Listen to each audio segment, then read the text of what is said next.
Selamat datang di channel Cik Gentar, jangan lupa subscribe dan nyalakan tombol loncengnya, agar tidak ketinggalan cerita novel terbaru lainnya, terima kasih. Bab 338.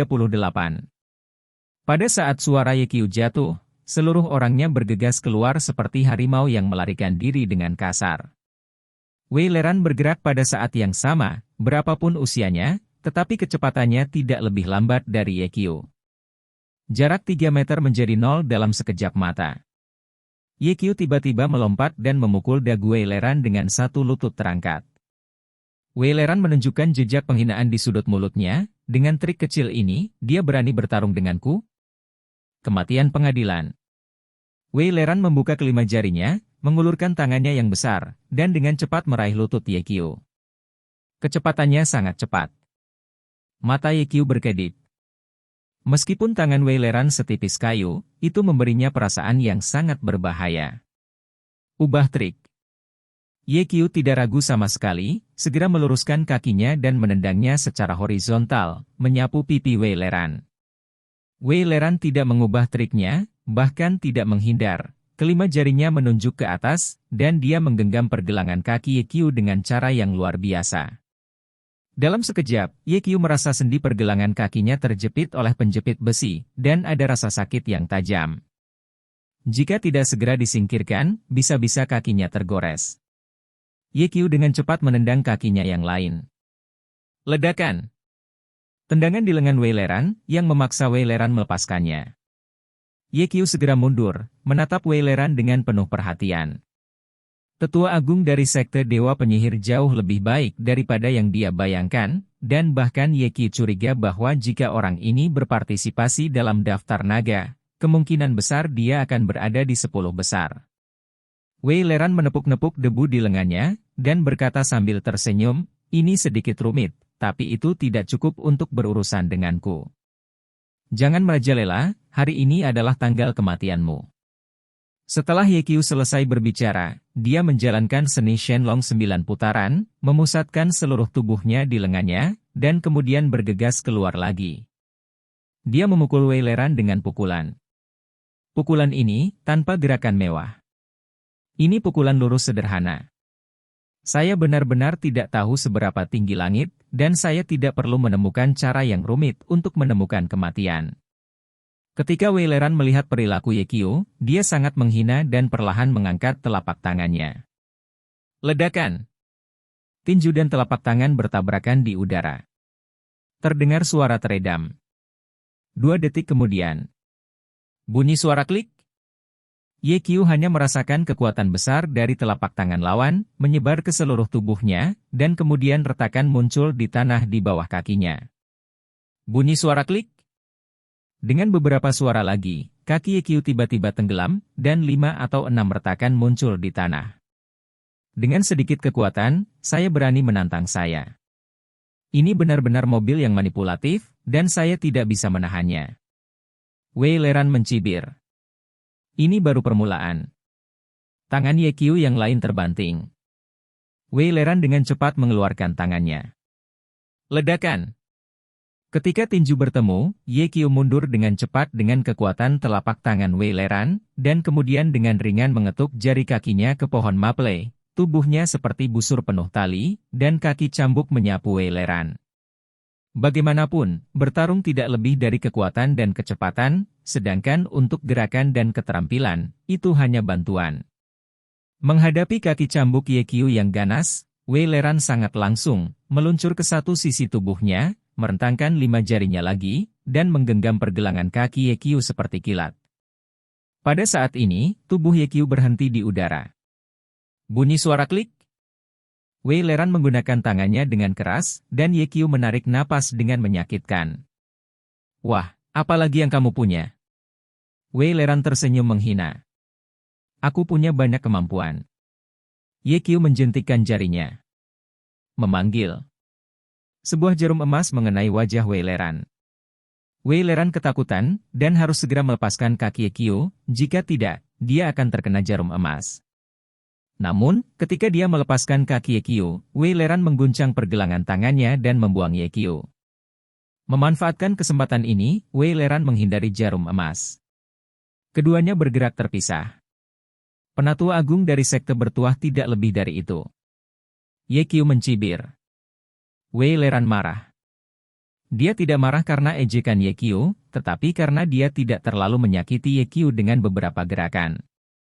Dia adalah tetua hebat dari sekte Dewa Penyihir, puluhan tahun lebih tua dari Ye Qiu, tetapi dia bertarung melawan Ye Qiu beberapa kali dan tidak mendapatkan sesuatu yang murah. Ini memalukan baginya. Wah, tadi aku hanya main-main denganmu. Selanjutnya, aku akan serius. Di mata Wei Leran, niat membunuh Shen Leng melintas.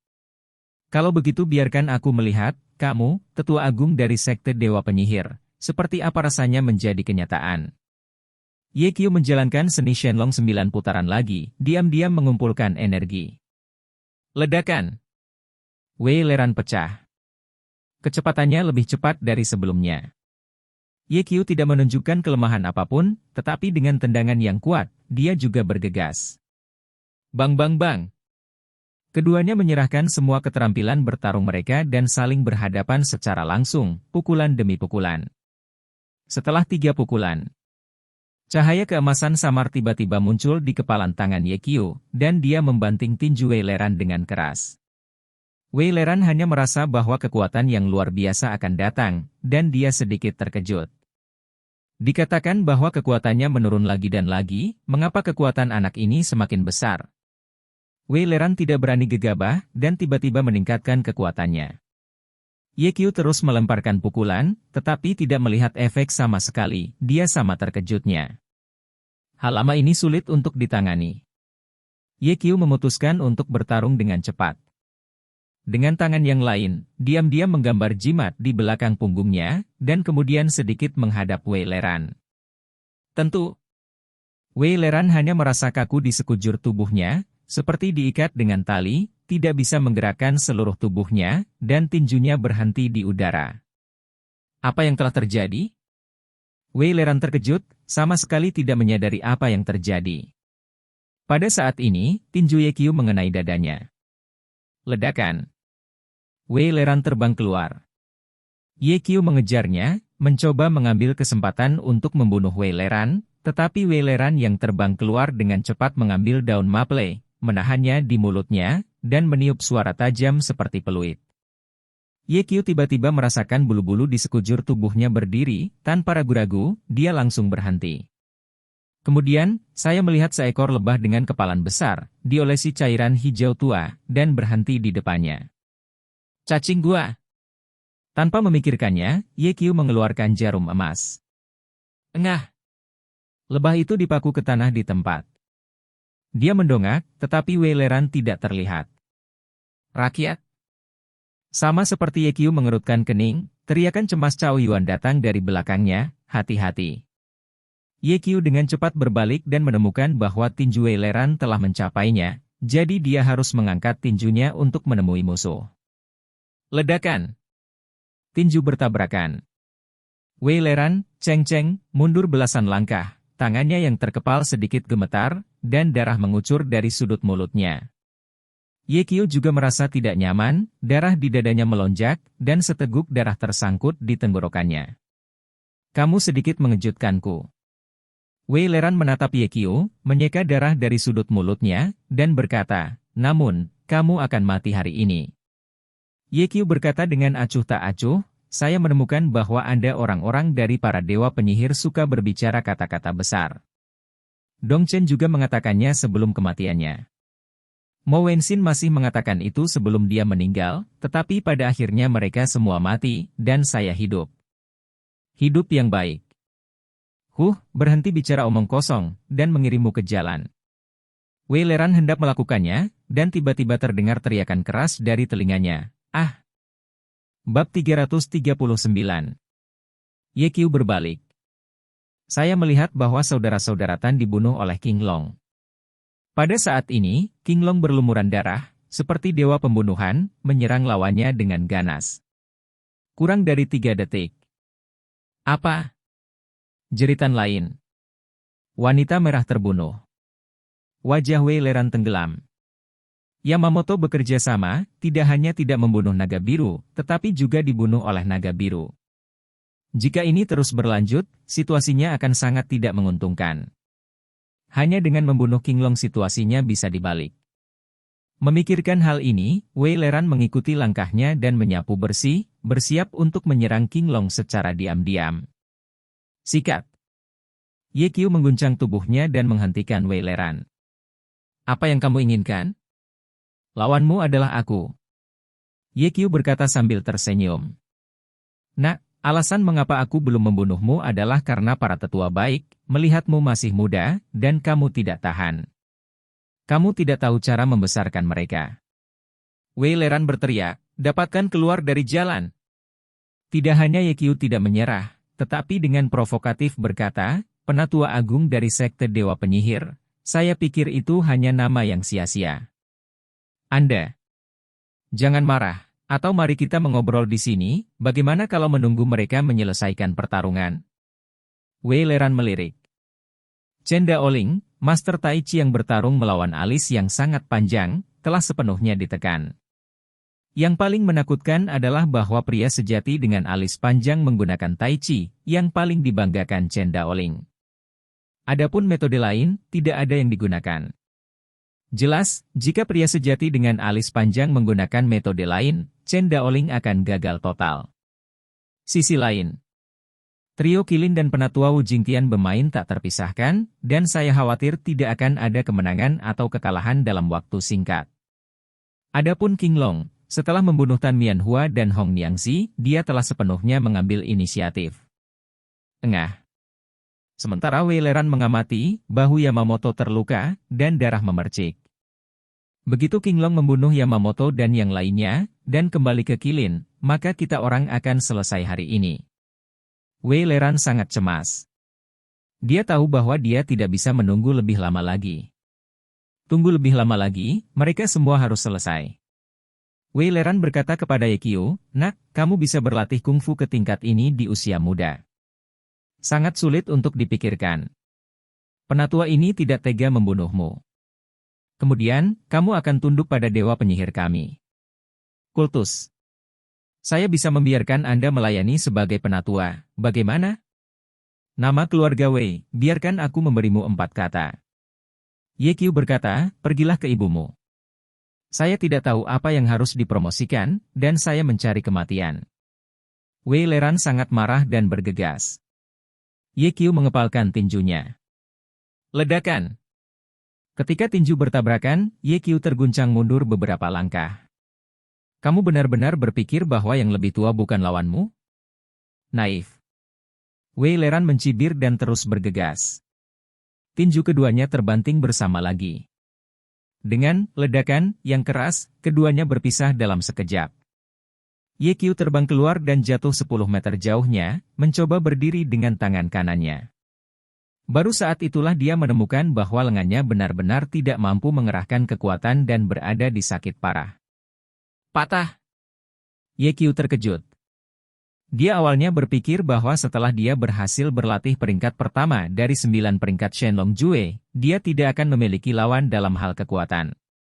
Tetapi sejak bertemu dengan ibu mertua yang aneh, dia tiba-tiba menemukan bahwa masih ada kesenjangan besar antara dirinya dan Master Super. Di depannya, Wei Leran adalah Master Super lainnya. Pukulan tadi tidak hanya menghancurkan Ye Qiu, tetapi juga mematahkan lengan kanan Ye Qiu. Bajingan tua ini, yang menyembunyikan kekuatannya sebelumnya, sekarang melihat bahwa situasinya tidak menguntungkan baginya, dan dia mulai bergerak. Karena tidak ada keuntungan dalam kekuasaan, itu hanya bisa dilakukan dengan trik. Ye Qiu memegang lengan kanan yang patah dengan tangan kirinya dan memutarnya dengan keras. Bunyi suara klik. Pengurangan fraktur. Ye Qiu berdiri dari tanah, mengaitkan jarinya ke Wei Leran, dan berkata dengan arogan, hal tua, datang dan mati. Sesuai keinginan kamu. Suara mendesing. Wei Leran tiba di depan Ye Qiu dalam sekejap, mengangkat telapak tangannya, dan menampar Tian Linggai milik Ye Qiu dengan kuat. Jika telapak tangan ini terkena, Ye Qiu pasti akan mati. Melihat telapak tangan Wei Leran hanya 20 cm di atas kepala Ye Qiu, tiba-tiba, tubuh Wei Leran menjadi kaku, tidak terlihat seolah-olah jaring besar mengikatnya, dan seluruh tubuhnya tidak bisa bergerak. Apa yang anak ini lakukan? Wei Leran terkejut, dan suara aneh terdengar di mulutnya, dan seekor lebah dengan tinju terbang keluar dari sakunya dan menerkam Ye Qiu. Tapi pada saat ini, sosok Ye Qiu menghilang dengan aneh. Tidak baik. Ketakutan muncul di mata Wei Leran, berjuang untuk melepaskan diri dari belenggu yang tak terlihat. Namun, itu masih selangkah lebih lambat. Engah! Rompi itu ditusuk oleh jarum emas. Wei Leran mengabaikan rasa sakit dan berbalik dengan cepat. Sebuah jarum emas menembus tulang rusuknya. Wei Leran masih mengabaikan luka-lukanya dan memukul Ye Qiu dengan pukulan. Ledakan! Tinju menghantam ruang terbuka. Sosok Ye Qiu menghilang lagi. Wei Leran dengan cepat mencari sosok Ye Qiu, dan tepat pada saat ini, sebuah jarum emas menyelinap ke dada kirinya dengan tenang. Engah! Wei Leran berhenti, dengan ekspresi menyakitkan di wajahnya, menundukkan kepalanya, dan melihat darah mengalir di pakaiannya, sangat mengejutkan. 3 meter jauhnya. Ye Qiu terengah-engah. Setelah menggunakan mantra penahan, dia mengikuti dengan mantra tembus pandang. Sekarang dia hampir kelelahan. Untungnya, masalah Wei Leran akhirnya teratasi.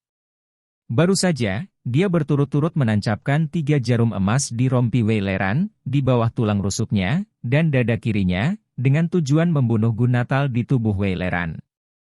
Selama Gu Natal meninggal, Wei Leran, sebagai Master Gu, pasti akan mati. Hai! Wei Leran tiba-tiba jatuh ke tanah, tubuhnya mengejang, sangat ingin berjuang. Bagaimana kamu menemukan buku kelahiranku? Wei Leran bertanya pada Ye Qiu dengan tidak percaya. Karena aku musuh Tuan Gumu. Ye Qiu berkata sambil tersenyum. Wah, aku tidak akan pernah membiarkanmu pergi. Wei Leran menggertakkan giginya dengan kebencian. Nama keluarga Wei, jangan bicara besar-besaran, Gu Natal sudah mati. Kamu akan segera melihat Tuan Yan, tapi aku masih berharap kamu bisa bertahan sebentar. Sebelum bertemu raja, lihat bagaimana orang-orangmu meninggal. Ye Qiu menoleh dan melihat. Chen Daoling terluka dan benar-benar dihancurkan dan dipukuli oleh pria sejati dengan alis panjang. Tampaknya pria sejati dengan alis panjang dapat mengakhiri pertempuran kapan saja. Di sisi lain, Qinglong dan Qilin juga sangat berani, jika ini terus berlanjut, diperkirakan tidak akan lama sebelum pertempuran yang menentukan akan berakhir. Tentu saja, hasilnya juga jelas, tim berusia 9.000 tahun itu akan menang. Wei Leran tersenyum dingin dan berkata, wah, apakah kamu benar-benar berpikir kamu akan menang? Dalam situasi ini, jelas siapa yang menang dan siapa yang kalah. Apakah Anda pikir Anda masih memiliki kesempatan untuk kembali? Begitu suara Ye Qiu jatuh, dengan ledakan, pria sejati dengan alis panjang jatuh di depannya, muntah darah di mulutnya. Barang lama, ada apa denganmu? Ye Qiu terkejut. Segera setelah itu, saya mendengar suara suram terdengar di kedalaman hutan Maple, kepala sekolah Long Hushan. Pakar peringkat ketiga di daftar naga. Apakah ini keterampilannya? Bab 340. Siapa? Ye Qiu tiba-tiba menoleh, menatap kedalaman hutan Maple, wajahnya serius. Namun, tidak ada gema untuk waktu yang lama. Tepat ketika Ye Qiu hendak membantu pria sejati dengan alis panjang, kupu-kupu berwarna-warni tiba-tiba jatuh di bahu Ye Qiu. Hati-hati! Terlepas dari luka di tubuhnya, alis panjang yang sebenarnya berdiri, menahan rasa sakit, dan dengan cepat memukul kupu-kupu dengan telapak tangan. Ledakan! Ada gemuruh. Kupu-kupu itu meledak di udara, tidak lebih lemah dari sebuah granat kecil. Baik Ye Qiu dan Chang Mei diledakkan pada saat yang bersamaan. Engah! Setelah jatuh ke tanah, Ye Qiu memuntahkan seteguk darah.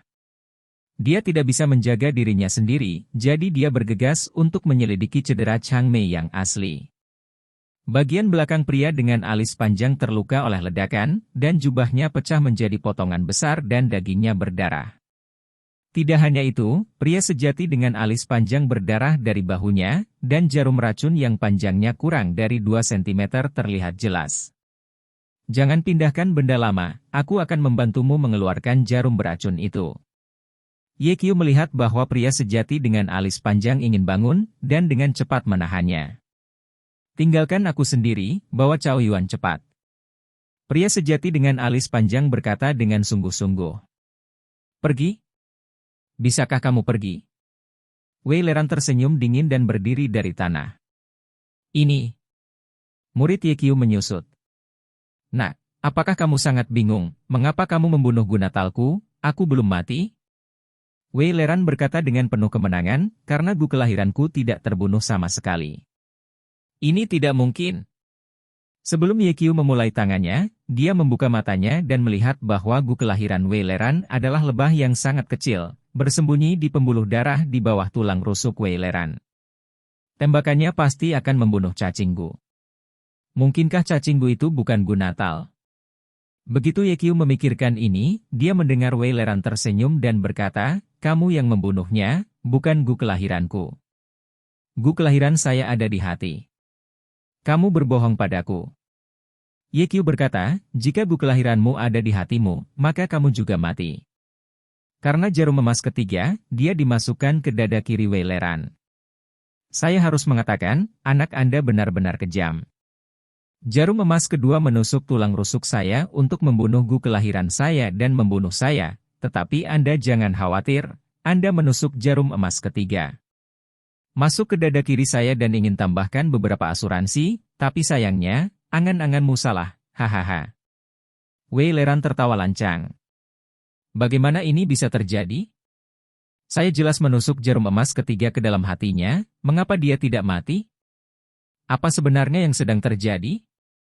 Kecuali hatinya tidak tumbuh di sisi kiri? Ye Qiu memikirkan kemungkinan. Seperti yang kita semua tahu, jantung orang normal tumbuh di sisi kiri, tetapi ada pengecualian.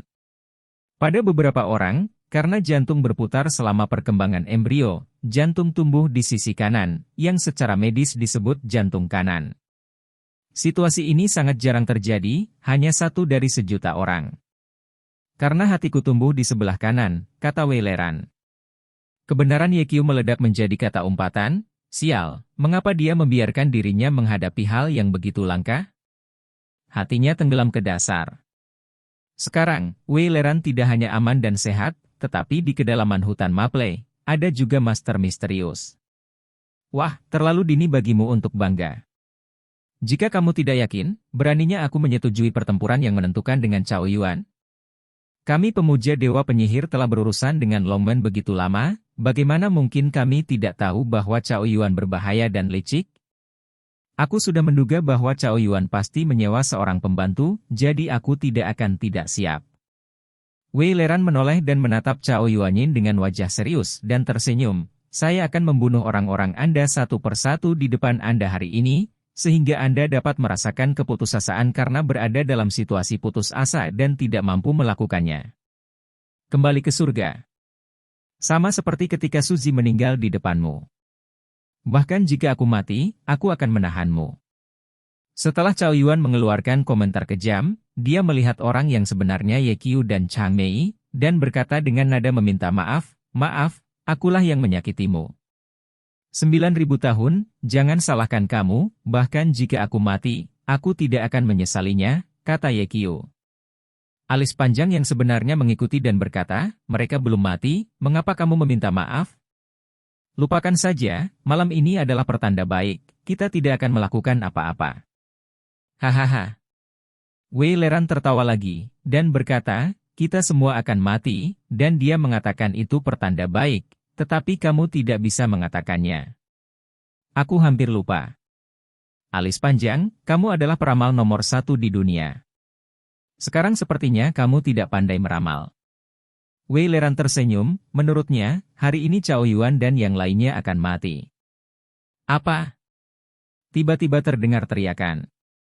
Wei Leran menoleh dengan tiba-tiba, dan melihat bahwa anak kedua dari Tan bersaudara, Tan Guitar, dipotong oleh King Long. Gitar Tan jatuh ke tanah, menjerit kesakitan. Darah tertumpah di mana-mana. Wei Leran mendengus dingin, berbalik dan bergegas menuju King Long.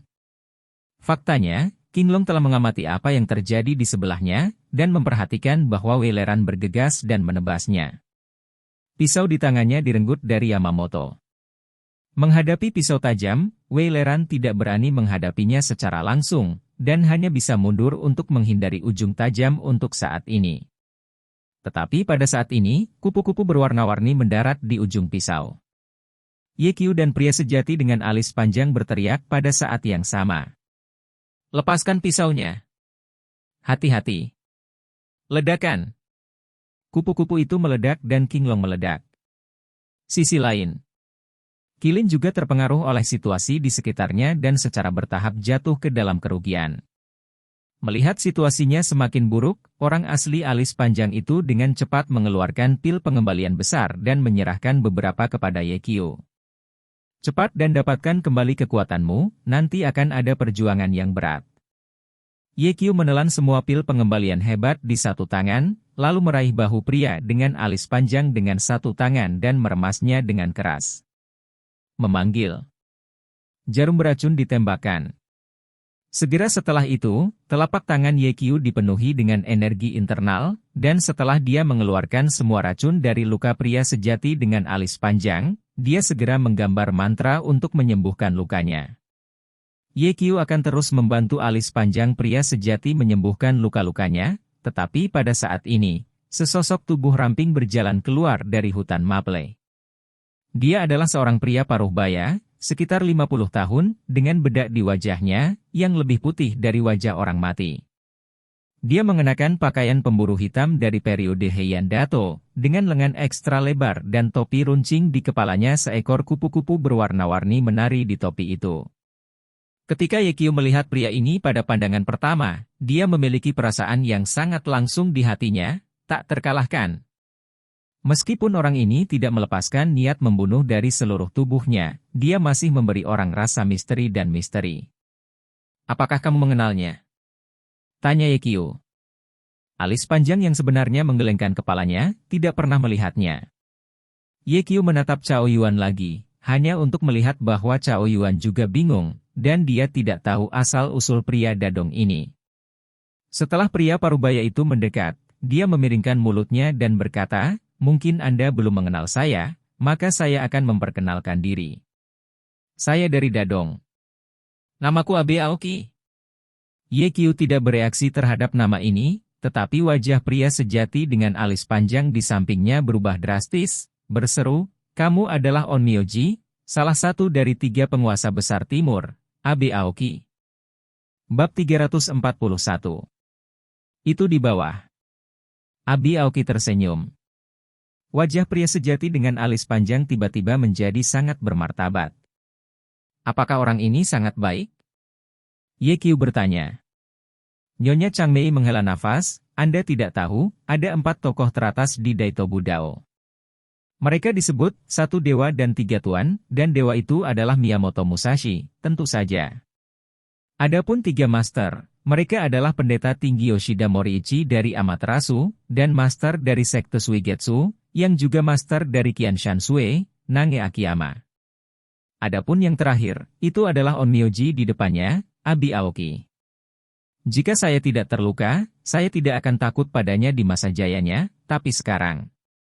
Ketika alisnya yang panjang mengatakan ini, dia tiba-tiba mencibir. Grand Master Besar Timur yang agung benar-benar menyerang Dao yang malang, jadi dia tidak takut membuat orang tertawa. Dalam pertarungan sebelumnya melawan Chen Daoling, Changmei yang sebenarnya telah sepenuhnya menekan Chen Daoling, karena itu, dia tidak waspada terhadap serangan diam-diam. Tentu saja, di mata Changmei yang asli, tidak mungkin bagi orang biasa untuk menyelinap padanya. Tanpa diduga, Abe Aoki datang. Metode Onmyoji misterius dan tidak dapat diprediksi, dan hanya ketika alisnya yang panjang dirawat oleh pria sejati, dia diracuni. Abe Aoki tersenyum kecil, dan berkata dengan acuh, kamu memiliki idiom di Tiongkok, yang menyebut prajurit tidak pernah bosan dengan tipu daya. HMPH, prajurit mana yang tidak membenci penipuan, kamu jelas-jelas tercela. Pria sejati alis panjang mendengus dingin. Senyum di wajah Abe Aoki semakin kuat, dan dia berkata, kamu Huakuo memiliki kalimat lain, Ningrat adalah batu nisan dari Ningrat, dan Hina adalah jalan keluar dari Hina. Benar-benar tidak tahu malu bagi Grandmaster Dadong yang bermartabat untuk menggunakan trik seperti itu. Ye Qiu memarahi. Itu kata yang buruk. Abe Aoki tersenyum, ini awalnya adalah pertempuran yang menentukan. Selama kamu bisa menang, kamu tidak perlu peduli dengan caranya. Ada ketakutan yang mendalam di hati Ye Qiu. Onmyoji Dadong di depannya tidak hanya kuat, tetapi juga tidak bermoral untuk tujuannya. Orang-orang seperti itu sulit dihadapi. Kau juga diundang untuk membunuhku? Cao Yuan bertanya. Ya. Abe Aoki mengaku siap, menatap Cao Yuan sambil tersenyum, hidupmu sangat berharga. Untuk mendapatkan kepalamu, orang lain akan membayarku 1 miliar. Cao Yuan terkejut. 1 miliar untuk membeli kepala orang lain bukanlah harga yang kecil. Cao Yuan juga berpikir bahwa Chen Daoling juga dipercaya untuk membunuhnya. Dari sini terlihat bahwa di belakang Wei Leran dan yang lainnya, ada seorang tuan yang sangat ingin membunuhnya. Siapa orang ini? Siapa majikannya? Cao Yuan bertanya pada Abe Aoki. Apakah menurutmu aku akan memberitahumu? Abe Aoki tersenyum. Cao Yuan berkata, saya orang yang sekarat, jadi mengapa tidak memberitahu saya? Saya telah berjanji kepada majikan bahwa dia tidak akan mengungkapkan namanya kepada siapapun. Abe Aoki memberi isyarat kepada Chen Daoling dan berkata, Tuan Chen, Anda seharusnya diundang oleh orang itu juga. Chen Daoling mendengus, pada saat ini, dia memiliki hidung biru dan wajah bengkak, dan masih ada banyak luka di tubuhnya. Kamu akan kalah dari kepala sekolah Long Hushan, aku sudah menduganya. Tapi aku tidak menyangka bahwa Tai Ji Quan yang kamu banggakan tidak sebagus pria sejati dengan alis panjang. Jika ini pingsan, statusmu sebagai master Tai Ji tidak akan dijamin. Kata-kata Abe Aoki penuh dengan sarkasme yang dalam. Chen Daoling mendengarnya secara alami, menyeringai dingin. Namun, Abe Aoki mengatakan yang sebenarnya, dia telah tenggelam dalam Tai Ji Quan selama beberapa dekade. Tetapi dia tidak pernah berharap bahwa Tai Ji Quan pria sejati dengan alis panjang lebih kuat darinya. Setelah menyebar, nama Master Tai Chi-nya pasti akan menjadi lelucon. Sebenarnya, ada cara lain untuk menyelamatkannya. Abe Aoki berkata, selama kamu membunuh pria sejati dengan alis panjang, tidak ada yang lebih baik darimu di Tai Chi. Mata Chen Daoling berkedip, dan hatinya bergerak. Abe Aoki melanjutkan, selain itu, pria beralis panjang itu berada di urutan ketiga dalam daftar naga. Jika kamu membunuhnya, reputasimu akan meningkat. Niat membunuh muncul di mata Chen Daoling. Ya, selama saya bisa membunuh pria sejati dengan alis panjang, maka reputasi saya sebagai Chen Daoling akan berjalan lancar. Tuan Chen, mengapa kamu masih ragu-ragu? Ayo lakukan. Chen Daoling ragu-ragu sejenak, dan akhirnya menggelengkan kepalanya, dan berkata, bukan pahlawan yang mengambil keuntungan dari bahaya orang. Saya di sini hari ini karena saya dipercaya untuk membunuh 9.000 tahun. Tujuan saya hanya 9.000 tahun. Setelah berbicara, dia berjalan ke Cao Yuan. Tunggu. Abe Aoki menghentikan Chen Daoling dan berkata, Cao Yuan milikku. Jika ini masalahnya, maka saya akan pergi. Chen Daoling selesai berbicara dan berbalik untuk pergi. Pada saat ini, kupu-kupu berwarna-warni di topi Aoki Abe tiba-tiba terbang ke punggung Chen Daoling. Chen Daoling tidak menyadarinya. Alis panjang nyata melihat adegan ini dan mengingatkan dengan keras, hati-hati. Ledakan. Kupu-kupu itu tiba-tiba meledak. Chen Daoling diledakkan. Abe Aoki mengguncang tubuhnya, muncul di belakang Chen Daoling dalam sekejap, dan menusukkan jarum beracun ke bagian belakang kepala Chen Daoling. Chen Daoling terbunuh di tempat. Satu generasi Master Tai Chi tidak pernah memandang rendah matanya. Murid Ye Qiu menyusut tajam. Kecepatan Abe Aoki adalah yang tercepat dari siapapun yang pernah dilihatnya, jauh melebihi ibu mertua yang aneh dan Wei Leran. Yang paling menakutkan adalah metode orang ini juga menakutkan. Namun, setelah membunuh Chen Daoling, Abe Aoki tidak berhenti. Dengan jentikan lengan panjangnya, tubuhnya berubah menjadi bayangan dan menyapu di depan Tan Jiji. Ketika Tan Jiji mengepung Qinglong sebelumnya, dia dipotong oleh Qinglong, dan sekarang dia terbaring di tanah. Retakan! Abe Aoki mematahkan leher Tan dengan satu tendangan, tanpa ampun. Adegan ini tidak hanya mengejutkan Ye Qiu, Cao Yuan, dan lainnya, tetapi juga Wei Leran. Apa yang akan dilakukan orang ini? Tuan Abe, mengapa Anda membunuh orang-orang kami sendiri? Wei Leran bertanya dengan bingung. Hehe. Abe Aoki terkekeh, karena wajahnya diolesi bedak kosmetik, putihnya luar biasa dan terlihat agak mengerikan, dan berkata, aku datang ke Cina bukan hanya untuk membunuh Cao Yuan saja. Maksud kamu apa? Begitu Wei Leran menanyakan kalimat ini, dia melihat Abe Aoki mencubit leher Yamamoto. Yamamoto menggigil dan memohon belas kasihan, Tuan Abe, tolong jangan bunuh saya. Tuan saya adalah Miyamoto Musashi, dan Anda adalah teman. Aku tahu kamu adalah murid Miyamoto, tetapi jika kamu menyimpan sampah seperti itu, kamu kehilangan muka Miyamoto. Bunyi suara klik. Abe Aoki memutar leher Yamamoto dengan bersih, dan kemudian menggunakan guntur untuk membunuh Koji. Setelah itu, dia menatap Penatua Tian. Penatua Tian tampak pucat dan buru-buru meminta bantuan Wei Leran, berkata, Penatua, tolong bantu saya memohon belas kasihan. Tuan Abi. Ledakan. Abe Aoki bergegas keluar, menunjukkan keberanian generasi master hebat, dan hanya menggunakan 3 gerakan untuk membunuh Penatua Tian. Pada titik ini, pihak Wei Leran, kecuali Wei Leran, semua orang mati. Selanjutnya, giliranmu. Abe Aoki berbalik dan matanya tertuju pada Wei Leran. Bab 342. Wajah Wei Leran penuh dengan kengerian.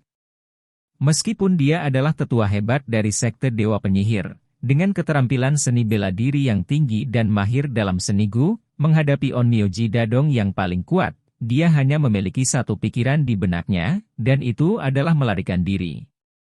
Namun, sebelum melarikan diri, dia masih punya pertanyaan. Tuan Abe, saya ingin tahu mengapa Anda melakukan ini?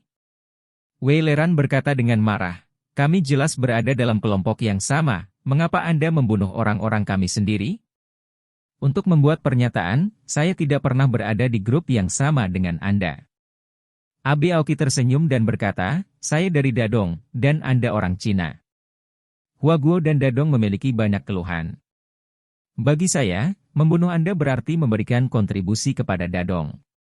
Penatua Wei, saya tahu bahwa Anda mahir dalam seni Gu, tetapi di depan saya, seni Gu Anda tidak ada di atas meja. Kamu harus patuh sampai mati. Abe Aoki berjalan mendekati Wei Leran. Melihat situasinya tidak baik untuknya, Wei Leran mundur dan berkata dengan keras, Cao Yuan, bagaimana dengan aliansi antara kamu dan aku? Kami semua orang Cina, dan Abe Aoki tidak akan membiarkan kami pergi. Lebih baik bagi kita untuk membentuk aliansi dan membunuhnya bersama-sama. Adapun keluhan antara Longmen dan sekte bertuah, bagaimana kalau berbalik? Mata Cao Yuan berkilat. Aliansi memang jalan. Saat ini, pria sejati dengan alis panjang terluka, Qinglong terluka, Qilin hanya memiliki satu lengan, ditambah Ye Qiu. Pertempuran melawan Onmyoji dengan metode aneh, peluang menang sangat kecil. Namun, jika Anda membentuk aliansi dengan Wei Leran, peluang Anda untuk menang dapat ditingkatkan sebesar 10%. 5 detik kemudian, Cao Yuan membuat keputusan dan berkata, Wei Leran, aku tidak akan bersekutu denganmu. Mengapa? Wei Leran tampak bingung dan berkata, kami memiliki sinar kehidupan di aliansi, jika tidak ada yang bisa menghentikan Abe Aoki. Aku tidak akan bersekutu denganmu ketika aku mati. Cao Yuan berkata, kamu jahat dan licik, tercela dan tidak tahu malu. Menyejajarkan denganmu sama saja dengan mencari kulit dengan harimau. Terlebih lagi, kematian Suzy disebabkan oleh Anda. Cao Yuan, jika kamu tidak membentuk aliansi denganku, kamu juga akan mati.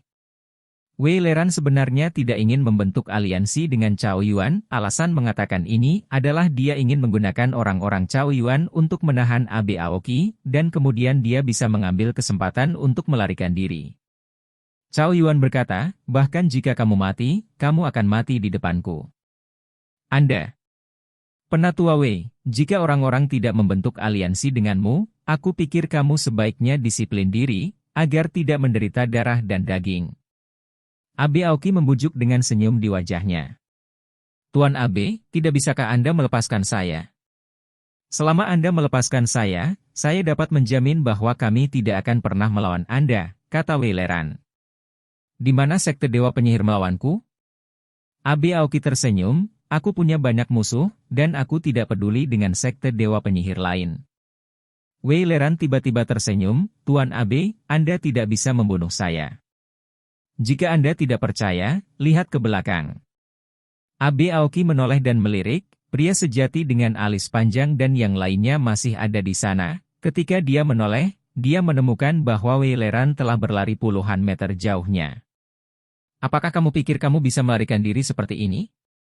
Sebuah cibiran muncul di sudut mulut Abe Aoki, dan dengan lambaian lengan panjangnya, dalam sekejap, puluhan kupu-kupu warna-warni muncul dan terbang menuju Wei Leran. Kupu-kupu ini berbeda dari kupu-kupu biasa, mereka sangat cepat.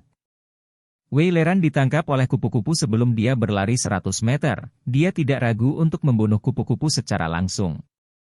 Ledakan! Puluhan kupu-kupu meledak seketika. Wei Leran diledakkan di tempat, menabrak pohon maple, dan kemudian jatuh dari pohon maple ke tanah, muntah darah. Namun, dia tidak langsung dibunuh. Tidak ada yang bisa melarikan diri dari bawah hidungku, dan kamu secara alami tidak akan menjadi pengecualian. Abe Aoki berjalan perlahan di depan Wei Leran. Terjebak. Terlepas dari cederanya, Wei Leran menampar tanah dengan tamparan, melompat dengan kekuatan, dan membanting tinjunya ke Abe Aoki. Pada saat yang sama, beberapa lebah dengan tinju besar muncul di sampingnya. Untuk bertahan hidup, Wei Leran memainkan semua kartunya. Ye Qiu tahu bahwa Wei Leran tidak bisa menghentikan Abe Aoki sama sekali, dan segera bertukar pandang dengan pria sejati Long Eyebro. Pria sejati dengan alis panjang mengangguk sedikit. Pada saat ini, Ye Qiu dan Chang Mei yang asli berdiri pada saat yang bersamaan. Kirin, ambillah yang berusia 9.000 tahun, aku, lelaki tua itu, dan naga biru yang menghalangi Abe Aoki, kata Ye Qiu. Kilin segera membawa Cao Yuan pergi. Jangan repot-repot, tidak ada dari kalian yang bisa kabur hari ini. Suara Abe Aoki terdengar. Ye Qiu mendongak dan menemukan bahwa Wei Leran sedang sekarat dengan tenggorokan Abe Aoki terjepit. Sial, iblis kecil ini sangat mesum. Ye Qiu ngeri, Wei Leran sangat terampil, tetapi di depan Abe Aoki, dia sangat rentan. Kekuatan Abe Aoki terlalu menakutkan. Retakan! Dengan suara nyaring, tenggorokan Wei Leran terpotong, dan dia mati dengan kejam.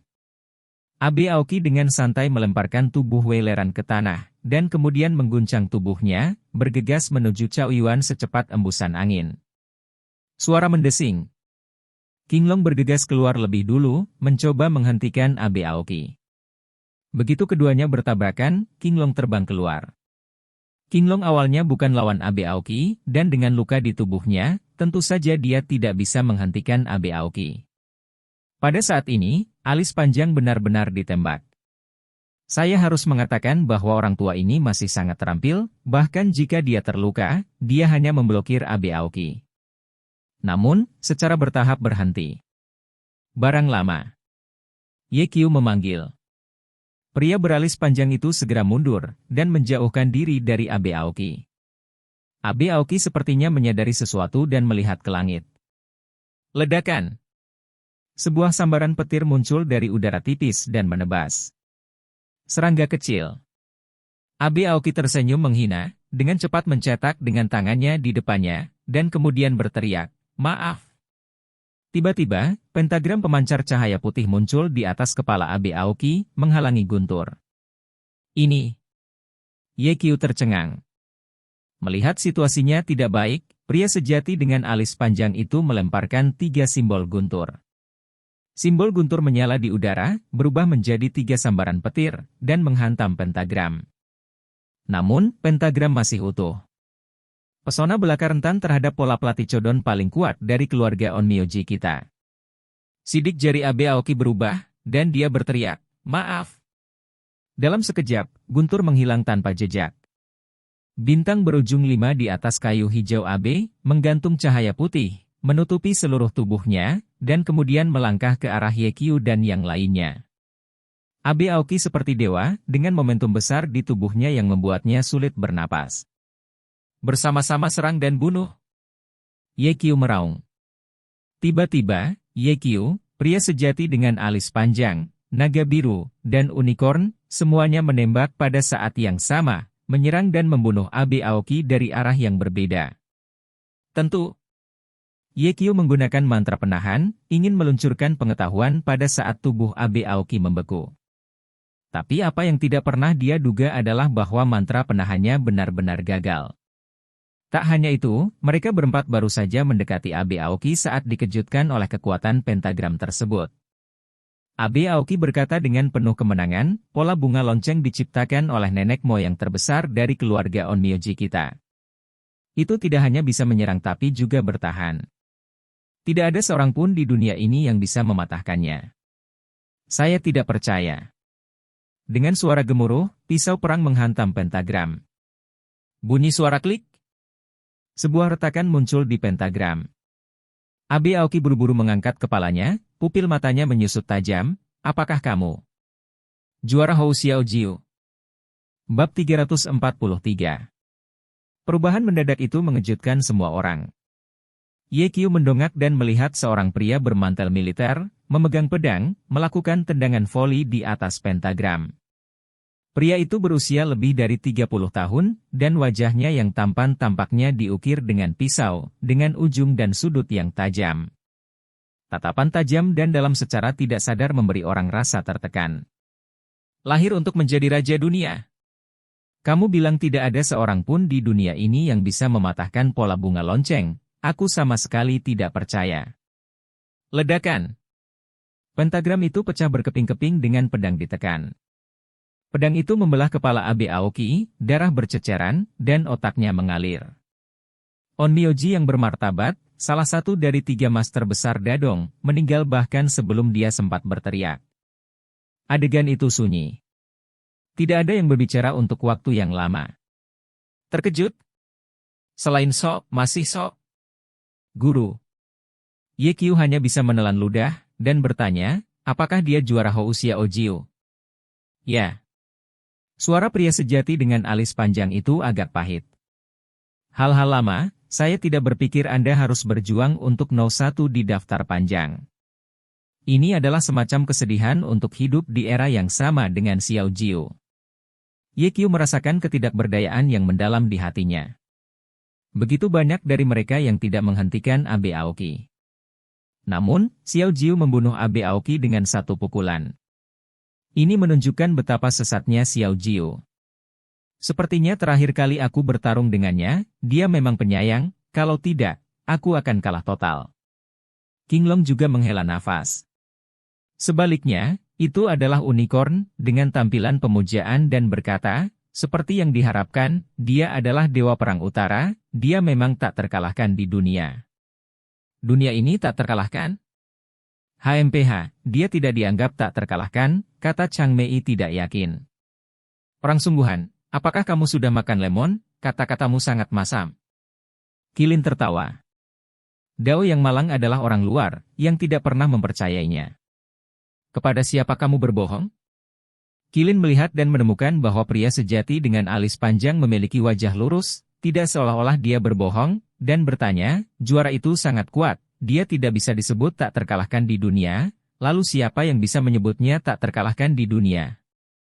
Selama 50 tahun, hanya ada satu orang yang bisa disebut tak terkalahkan di dunia, dan itu adalah Ye Wushuang, dewa kematian lebih dari 20 tahun yang lalu. Alis panjang yang sebenarnya berkata, Ye Wushuang adalah yang tak terkalahkan di dunia.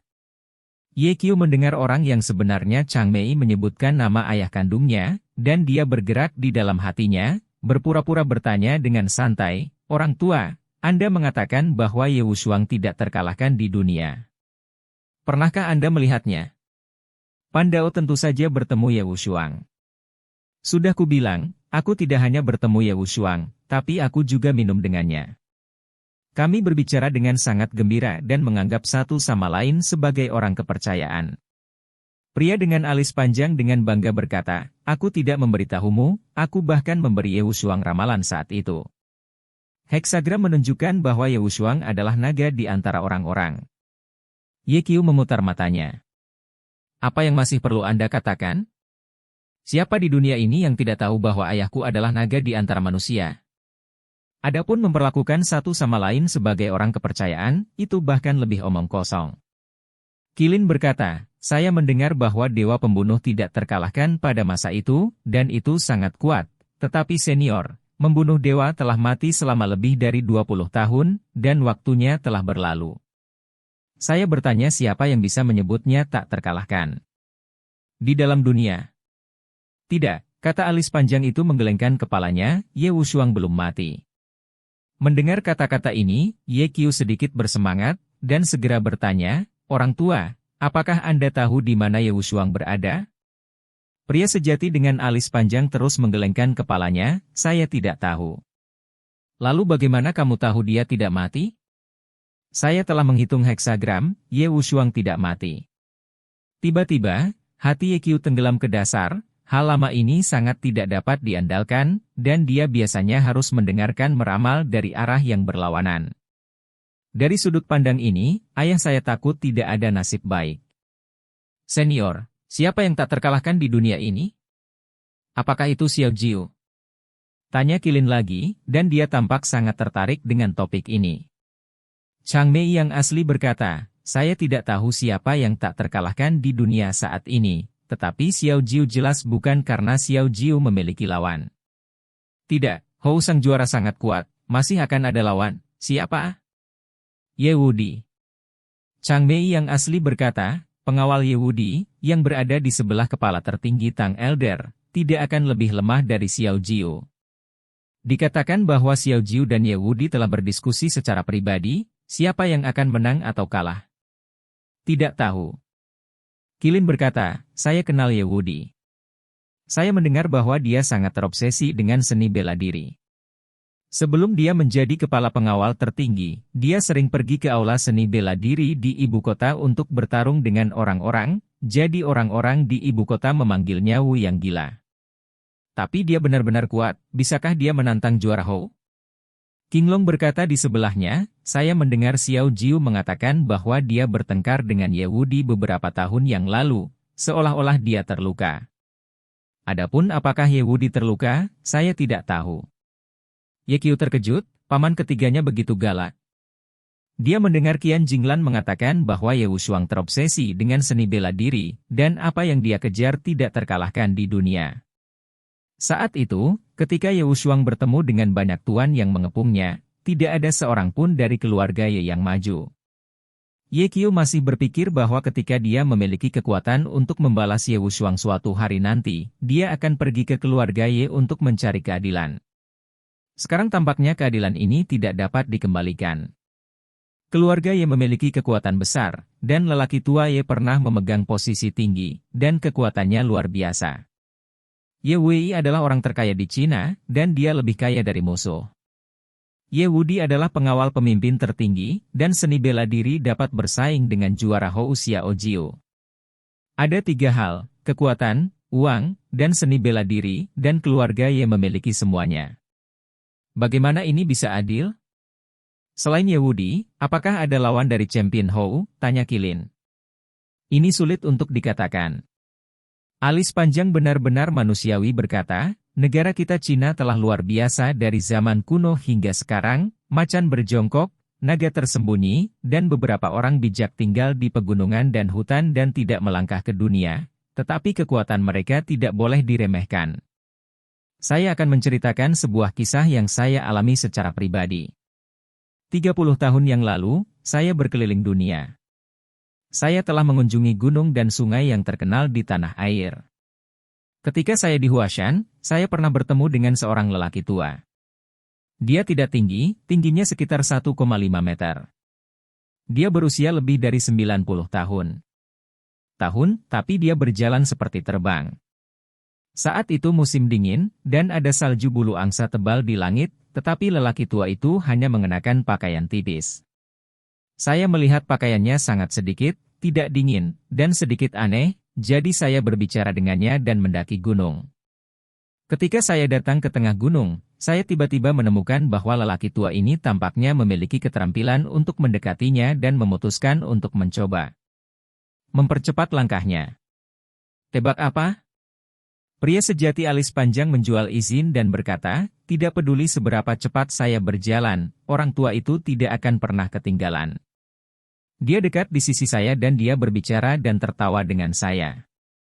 Kau tahu, kemampuanku saat itu seharusnya hampir sama dengan Yekyu sekarang, sebanding dengan master peringkat naga.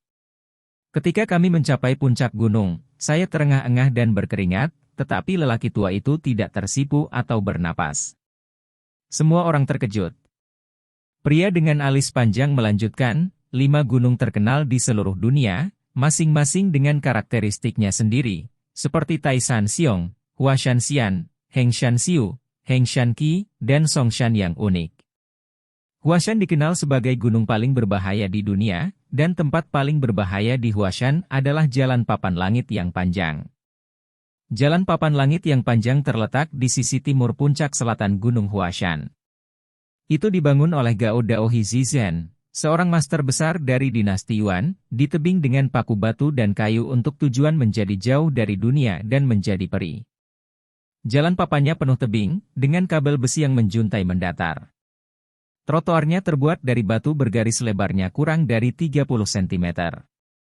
Sekarang kalau turis datang ke sini, yang berani tidak berani naik. Sedangkan yang berani, semuanya ditempel di dinding. Perut memegang tali besi, menahan napas, dan bergerak maju dengan hati-hati. Tapi tahukah Anda bagaimana lelaki tua itu berjalan di jalan papan?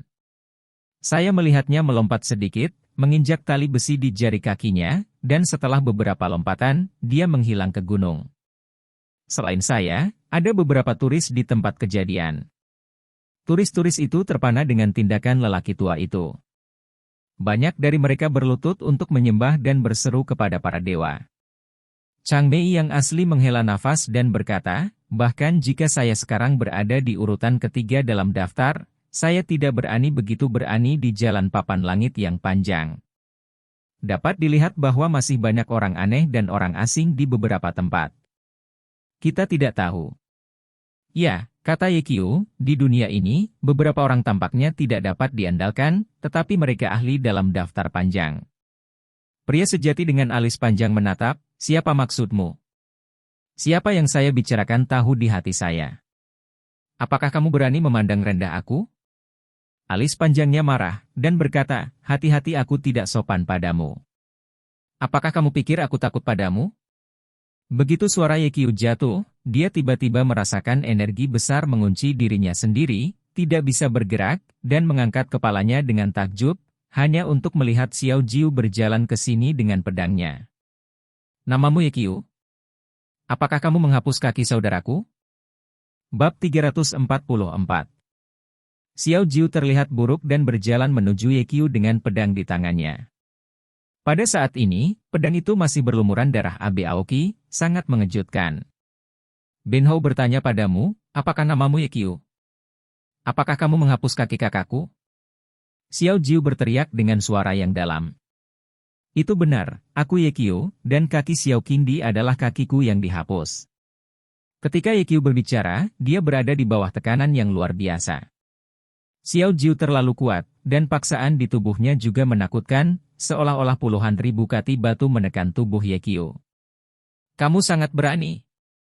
Ekspresi Xiao Jiu menjadi semakin acuh tak acuh, dan dia berteriak, apakah kamu tahu bahwa Kaisar Xiao Qing adalah adik laki-laki Benhou? Pengetahuan. Tahukah kamu bahwa kamu berani memindahkannya? Ledakan. Saat suara Xiao Jiu jatuh, udara pembunuh yang kuat menghantam wajahnya, seperti lautan badai. Bahu Yekyu bergetar beberapa kali, dan dia hampir tidak bisa berdiri tegak. Pada saat yang kritis, pria alis panjang itu melangkah di depan Yekyu dan membantu Yekyu menghentikan paksaan Xiao Jiu. Xiao Jiu, apa maksudmu? Kamu adalah orang nomor 1 di peringkat naga, atau dewa perang dari utara, apakah menarik untuk menggertak orang? Tanya Chang Mei. Ini masalah antara aku dan dia. Ini tidak ada hubungannya denganmu. Xiao Jiu berkata, alisnya panjang, lepaskan, kalau tidak jangan salahkan pedangku tanpa mata. Xiao Jiu, izinkan saya memberitahu Anda, jangan berpikir bahwa Anda adalah nomor satu miskin dalam daftar naga dan takutlah pada Anda, saya. Sebelum Chang Mei yang asli selesai berbicara, dia melihat Xiao Jiu memegang pedang di tangannya. Suara mendesing. Alis panjang orang yang sebenarnya berbalik dan dengan cepat bersembunyi di belakang Ye Qiu, dan berkata, wah, bukan karena saya tidak membantu Anda, itu benar-benar Xiao Jiu terlalu kuat, saya tidak bisa mengalahkannya. Anda meminta lebih banyak berkah. Ye Qiu menatap Xiao Jiu dengan tenang, dan berkata, jika Kaisar Xiao Qing tidak terlalu banyak menipu saat itu, aku tidak akan memindahkannya. Dia tidak akan terluka dan menjadi tidak berguna. Aku tidak punya pilihan selain melakukannya. Ini adalah pilihan terakhir. Xiao Jiu bersenandung, jangan pikir aku tidak tahu. Faktanya, wanitamu Lin Jingqian menghapus saudaraku, tetapi kamu adalah penyebab masalah ini, jadi kamu harus bertanggung jawab penuh. Ye Qiu tidak takut, dan berkata, jika kamu menemukan sesuatu seperti itu di Crystal Palace, apalagi saudaramu, bahkan jika itu kamu, aku tidak akan melewatkannya. Xiao Jiu tersenyum menghina, pukul aku? Bisakah kamu mengalahkanku? Ye Qiu berkata, bahkan jika aku tidak bisa mengalahkannya, aku akan mengambil tindakan. Seorang pria besar melakukan sesuatu dan tidak melakukan sesuatu. Jika seorang pria tidak dapat melindungi wanitanya sendiri, pria macam apa dia? Xiao Jiu berkata, jika juara terkenal dunia Hou bahkan tidak bisa menanyakan apakah saudaranya sendiri dihapuskan, bukankah itu memalukan? Tiba-tiba, niat membunuh yang besar muncul pada Xiao Jiu. Pria sejati dengan alis panjang membujuknya dengan suara rendah, kelinci kecil, katakan beberapa hal baik, turunkan kepalamu, dan biarkan Xiao Jiu menghilangkan amarahnya. Kamu masih muda. Ketika kamu bisa mengalahkannya di masa depan, gantung dia di pohon dan keledai, dan lihat dia membayar. Berani sombong. Ye Qiu, jadilah lembut, kita tidak bisa mengalahkan Xiao Jiu. Qilin juga membujuk.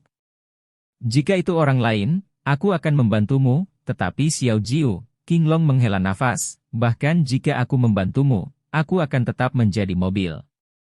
Xiao Jiu terlalu kuat, begitu kuat sehingga mereka bahkan tidak memiliki keberanian untuk bergerak. Adapun Cao Yuan, dia berdiri di samping, membiarkan angin malam bertiup ke sini, tanpa mengucapkan sepatah kata pun. Namun, Ye Qiu tidak hanya gagal untuk menundukkan, tetapi malah saling bertarung. Xiao Jiu, kamu adalah seorang juara, tetapi kamu bahkan tidak mengatur saudaramu sendiri dengan baik. Sungguh dewa perang. Ketika Ye Qiu mengatakan ini, para penonton terkejut. Ye Qiu melanjutkan, seperti kata pepatah, kakak tertua adalah ayah. Anak tidak mengajar, kesalahan ayah. Kaisar Xiao Qing berperilaku acuh tak acuh, sombong dan mendominasi, menjadi seperti ini adalah hasil dari kerjasamamu. Kaisar Xiao Qing akan dihapuskan oleh orang lain bahkan jika dia tidak dihapuskan oleh Sister Lin. Dengan segala hormat, Anda harus berterima kasih kepada Sister Lin dan saya. Jika bukan karena insiden Crystal Palace, Kaisar Xiao Qing akan dihapuskan, dan mungkin dia akan menyodok keranjang besar di masa depan. Pada saat itu, Anda, Dewa Perang, mungkin tidak dapat melindunginya. Mungkin, dia akan menyakitimu. Apakah kamu sudah selesai? Nada suara Xiao Jiu dingin. Aku sudah selesai. Ye Qiu berkata, jika kamu ingin membunuh, kamu harus mencabutnya. Kamu mendengarkannya. Namun, aku bukan orang yang duduk dan menunggu kematian. Oh. Xiao Jiu tertawa, dengarkan apa maksudmu? Apakah kamu masih ingin melawan? Apakah kamu takut padaku? Takut? Bagaimana tidak takut? Aku sangat takut mati. Tapi apa boleh buat, mau membunuh saya? Kalau saya tidak melawan, apa bedanya dengan ayam yang akan disembelih? Saya pikir ada beberapa orang di dunia yang tidak takut pada Anda, tetapi saya dapat memberitahu Anda dengan jelas bahwa meskipun kekuatan saya tidak sebaik Anda, jika Anda ingin membunuh saya, maka saya akan berjuang sampai mati. Ye Qiu melanjutkan, jika Anda memberi saya 10 tahun lagi, percaya atau tidak, saya akan mengalahkan Anda sampai mati? Apakah menurutmu aku akan memberimu 10 tahun? Xiao Jiu tertawa, memperlihatkan gigi putihnya yang rapi. Bagi Kyu, ini tampak seperti taring binatang buas. Nenek, orang ini sangat pintar, dia melihat rencana pelan-pelanku. Hati Kyu tenggelam. Jika dia diberi 10 tahun, Kyu akan yakin bahwa dia bisa mengalahkan Xiao Jiu dengan jimat Maoshan dan 9 putaran Shenlong Jue. Selain itu, tidak ada yang tahu apa yang akan terjadi dalam 10 tahun, mungkinkah nasib Xiao Jiu buruk dan hidupnya yang singkat sudah mati? Tanpa diduga, Xiao Jiu melihat pikiran Kyu. Pada saat ini, Xiao Jiu berjarak kurang dari 2 meter dari Kyu. Kyu sangat gugup, bulu-bulu di sekujur tubuhnya berdiri, dan bahkan mengepalkan tinjunya, siap bertarung sampai mati. Aku tidak akan memberimu 10 tahun, aku akan memberimu paling lama 3 tahun. Tiba-tiba Xiao Jiu berkata. Kyu terkejut, apa yang kamu katakan? Aku akan memberimu 3 tahun, dan kuharap kamu tidak akan mengecewakanku saat itu.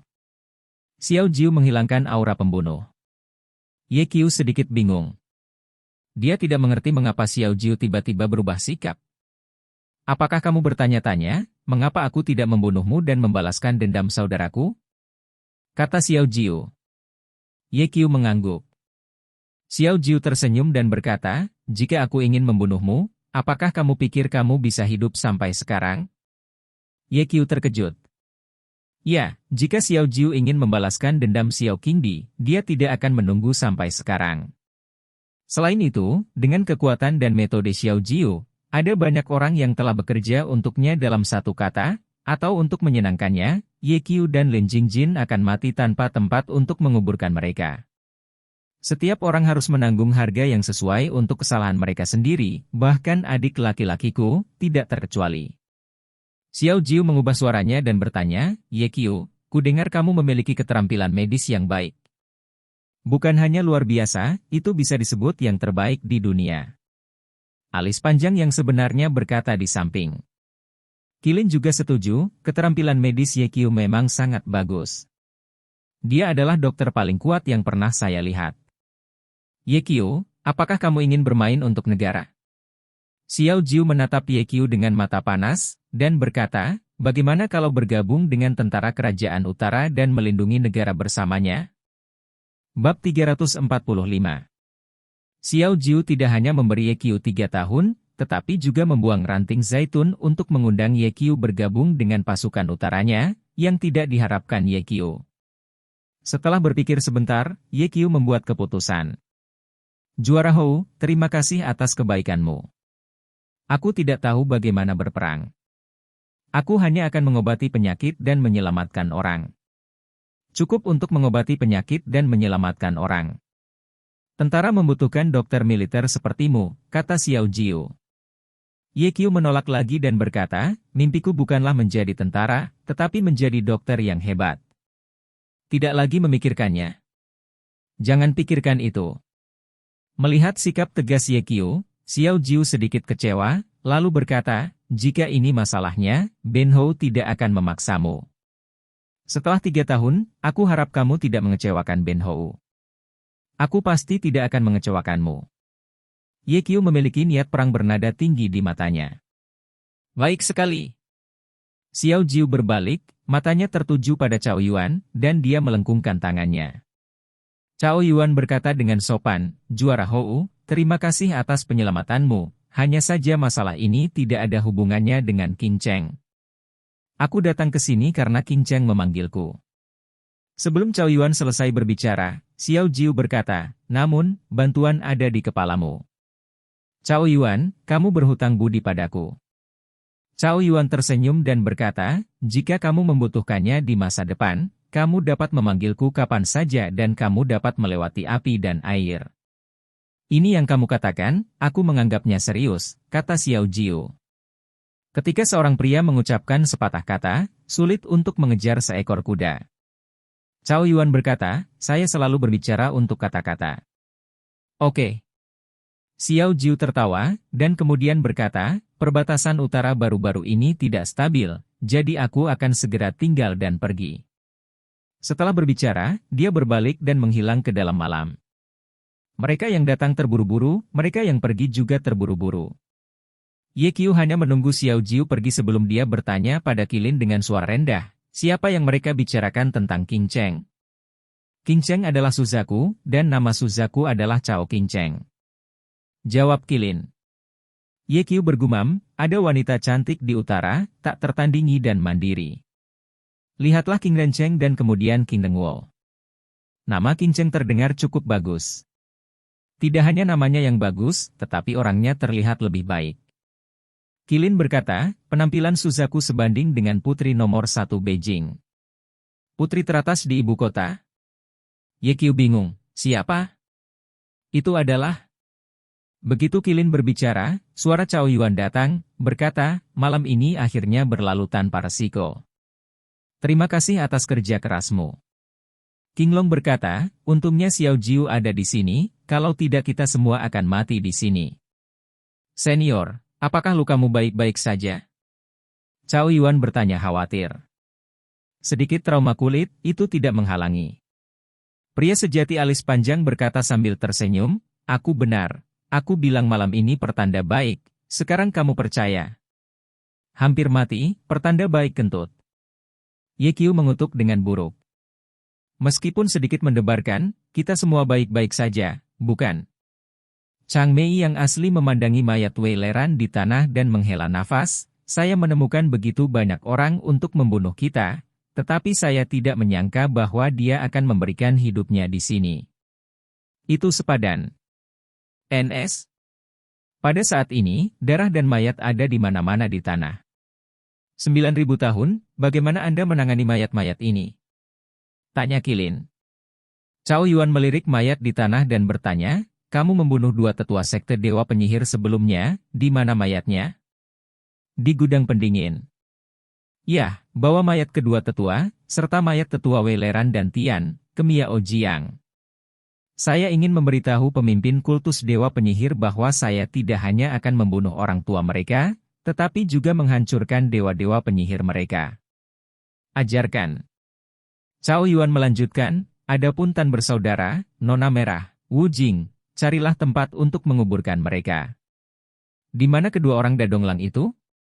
Tanya Qilin lagi. Ambil mayat Kameda Ichiro dan Yamamoto untuk memberi makan anjing liar. Adapun Abe Aoki, Cao Yuan berhenti sejenak, dan berkata dengan suara dingin, bawa mayat Abe Aoki ke dunia selama 10 hari. Qilin terkejut dan buru-buru dibujuk, 9.000 tahun, Anda perlu berpikir 2 kali tentang masalah ini. Abe Aoki adalah salah satu dari 3 tuan besar Great Tobu Dao. Dia memiliki status tinggi dan memiliki banyak murid. Melakukan hal itu mungkin menyebabkan beberapa masalah. Qing Long juga membujuk, bagaimanapun, Abe Aoki adalah penduduk asli Dadong. Mungkinkah mayat yang kejam dapat menyebabkan perselisihan internasional? Jangan khawatir. Cina hari ini bukan lagi orang sakit dari Asia Timur. Itu sudah kuat. Warga negara kecil berani datang ke negara kita untuk melakukan kejahatan. Aku akan membiarkannya mati tanpa tempat pemakaman. Cao Yuan berkata dengan dominan, aku juga akan menggunakan ini untuk memberitahu mereka yang memiliki tujuan lain, sebelum membunuhku, timbang dulu kekuatanku sendiri. Ye Qiu mengerti. Langkah Cao Yuan adalah untuk membangun prestisenya. Ada 2 tujuan. Yang pertama memberitahu dunia bahwa kekuatan Longmen tidak mudah dipusingkan. Yang kedua adalah memberitahu duta besar yang mempekerjakan Abe Aoki untuk menghabiskan 1 miliar untuk membeli kepala orang lain dan ingin membunuhku Cao Yuan, tetapi itu tidak sesederhana itu. Oke, aku akan mengurus ini. Qilin bertanya lagi, bagaimana dengan mayat Chen Daoling? Orang asli alis panjang bergegas ke depan Cao Yuan dan berkata, Chen Daoling tidak buruk sifatnya. Alasan untuk berpartisipasi dalam pertempuran yang menentukan kali ini sepenuhnya dipercayakan. Cao Yuan, saya tidak berpikir Chen Daoling membutuhkan mayat, kan?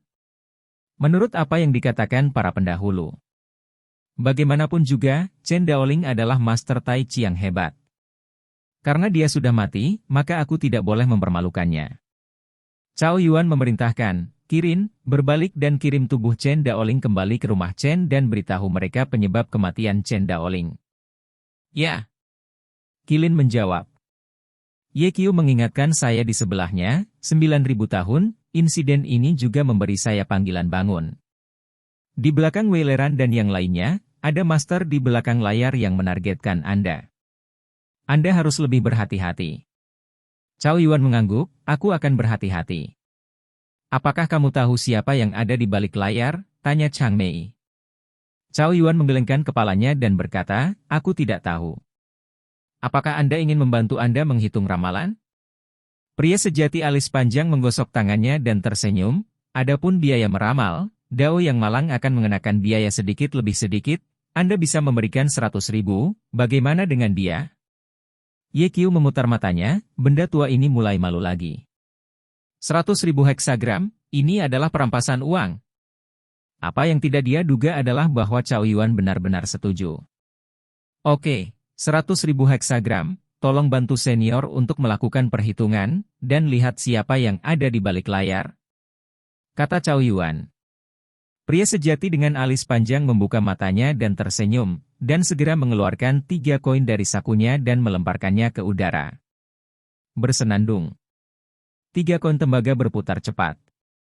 20 detik kemudian. Terkunci. 3 koin tembaga jatuh ke tanah dan diatur dalam garis lurus. Pria sejati dengan alis panjang melihat heksagram dan menghitungnya dengan jarinya, dan kemudian berkata kepada yang berusia 9.000 tahun, Cao Yuan, jika Dao yang malang tidak salah, berurusan dengan tuanmu di belakang layar. Sangat sulit. Menurut heksagram, orang lain ada di utara, tinggal di kota kekaisaran. Dan hanya ada satu kota kekaisaran di utara, dan itu adalah kota terlarang. Pria di belakang layar ini berasal dari kota terlarang.